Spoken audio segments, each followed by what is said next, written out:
Masaklap na katotohanan. Itong fully synthetic, ang laki ng ginagastos. Sunog. Dito tayo sa organic full harvest, fresh na fresh. Wala siyang kahit na anong bakas. Ayan. So, sa mga farmer dyan na namumroblema sa kanilang palayan at nakakaranas ng pagkasunog ng ganito, ay itigil nyo na ang paggamit ng chemicals. Mag-transfer na tayo dito sa organic full harvest upang sa ganun hindi niyo mararanasan ang mga problemang iyan. So, kung napansin po ninyo, yan po'y sunog na, pero yan po ay haharvestin pa din. Ipapabayo, at gagawing bigas at ibebenta sa market. So anong klaseng bigas ang nakakain natin? Puno na ng lason. Kaya kung tayo po ay health conscious, mamili po kayo ng bigas na inyong as isasaing para sa inyong pamilya. Piliin po ninyo ang organic kasi ganyan ka-healthy yung organic. At bukod po doon, napakaganda po ng harvest niyan. Hindi po kayo malulugi kung kayo po ay farmer.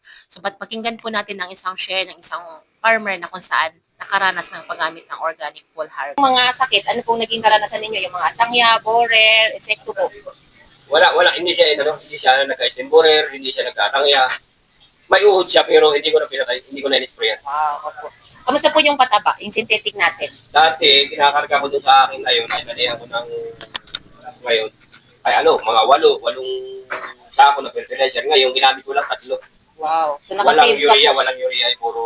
Morning po. Ay, good morning. Ayan. Sir, okay lang po na kayo at kayo po yung magpakilala Danilo, Palya po. ng barangay Balubo. Infanta, Quezon. Ayan po. Good morning po. Mr. Ricky Brown, good morning. So, tanong ko lang po sa inyo yung inyong experience po dito sa transition ninyo sa paggamit ng ating organic full harvest. Ano po yung naging karanasan? Malaki ang pinagbago nung palayan. Saka mabigat ang Harvest. ang Yung timbang, saka mapintugan naman ang butil ng palay. Opo. Yun pong since ngayon po ay first time niyo pong ginamit yung product, ay di nag-MI po kayo ng land preparation, tama po? Oo, nag-MI. Along business. Okay. Tapos naka-monitor po yung root and leaf natin hanggang sa dulo. So yung pong mga sakit, ano pong naging karanasan ninyo? Yung mga tangya, borer, insekto po? Hindi siya nagka-stem borer, hindi siya nagkatangya. May uhod siya pero hindi ko na pinatay, hindi ko na in-sprayan. Wow, opo. Kamusta po yung pataba, yung synthetic natin? Dati, kinakarga ko doon sa akin ngayon, ay nalihan ko ng ngayon. Mga walong sako na fertilizer. Ngayon, ginamit ko lang 3. Wow. So nakasave ka po. Walang urea, ay puro 16-20 saka triple 14 lang ginamit ko. Opo, nakasave ka po ng 5 sako. Oo, nakasave ko na 5 sako. Plus yung mga lason. Oo, lason. Opo. So, ang inyo pong variety, sir, ay 218. 218. At ang inyong harvest ay hindi po ninyo pinagbili. Tama Hindi po. ko pinagbili. Saka yung service, binili ko rin. Saka yung sa mag-aalaga. Oo, yung instead na panglabas na product ay binili mo pa din. Para po maging sa'yo pa rin yung palay. Oo, akong bumili. Ano pong dahilan? Bakit po hindi ninyo kumbaga ibinigay? Bakit po ninyo binili? Gawa ng titestingin ko kung anong resulta bibigasin ko. Baka may mabibili na medyo mahal kaysa sa labas. Tama po, opo. So, since po na naka-stock sa inyo yung inyong harvest, ay inyo pong bibigasin kapag may order ng pabigas. Oo, ganun. So, ang inyong pong variety ay 218. 218. Ang inyong pataba dati ay 8, naging 3 na lang. Oo, 3 na lang. Tapos yun pong mga spray na panglason ay hindi nyo na po Wala akong spray na ginamitan. Apo, transition po yan. So, napakalaking bagay po na malaman po ng mga farmer na merong available na rice na pagpalagay natin less chemical kasi ang synthetic fertilizer, mako-consider mo pa rin siya ng chemicals eh. Pero at least yung pang-spray po na panglason ay wala. Wala. Dahil po dun sa ating organic full harvest. Oo. Ay, kumusta po yung karanasan po ninyo sa daga? Wala. Hindi dinaga ito ngayon. Dati nagpapalason ako ng daga, ngayon hindi. Okay, opo.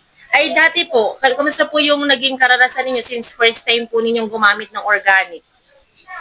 Yung harvest.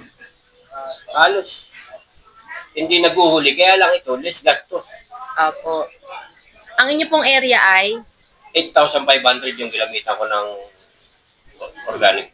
oo, ang inyong harvest ay, Naka 82 bags na sako, tapos tumitimbang siya ng mga 60. wow, opo. Yan po yung ating available na babayo para po sa mga interested po at gustong kumain ng bigas na walang spring lason ay available po dito kay Sir Danilo Calleja ng Barangay Balubo. Opo. So yun po mga interested ay pwede po kayo mag-message at maglalagay po kami ng paskil sa aming store sa bayan para po maka-avail kayo dun sa nasabing bigas. Opo. Ay, nitong next cropping, sir, ano pong plano ninyo? Ganun lahat, yung aking inaalagaan dito ng mga 2.7, gagamitan ko na lahat ng full harvest. Tama po. O, 2.7, ipo-full batch nyo na po. Full plus ko yan ngayong taniman na ito. Okay. Sir, maraming salamat po sa inyong magandang testimony about sa product at sana marami pa tayong mga farmer na mainganyo, no, na dahil po sa inyong patutuo, dahil siyempre po sa ngayon ay marami pong mga namumroblema na mga farmer dahil sa paggamit po nila ng chemicals. Tapos yung panahon po natin, hindi stable. Ulan, init, tapos naglalagay tayo ng chemicals. Ang ending po, nasusunog yung palay nila. Totoo yun. Opo. So, ayan po, maraming salamat po sa inyong testimony at nasunod po ninyo yung protocol po na binigay ni Ricky Brown. Actually, kakarating lang po niya from Mindanao kahapon. At yun pong isang client din namin sa Bayugan, ganun din po yung case niya. Problemado, pero sinave po nung product nung naka-order siya sa amin sa online. So, shout out po dyan sa Bayugan City, Agusan del Norte, kay Ma'am Grace. Thank you so much po sa patuloy niyo pong pag-survive dito sa ating channel. At syempre po kay Sir Danilo, shout out po sa mga gustong kumain ng rice na zero chemical or less chemical. Available po dito sa Barangay Balubo, bayan ng Infanta, Quezon. Thank you po. Thank you, sir. Sige Ray, maraming salamat.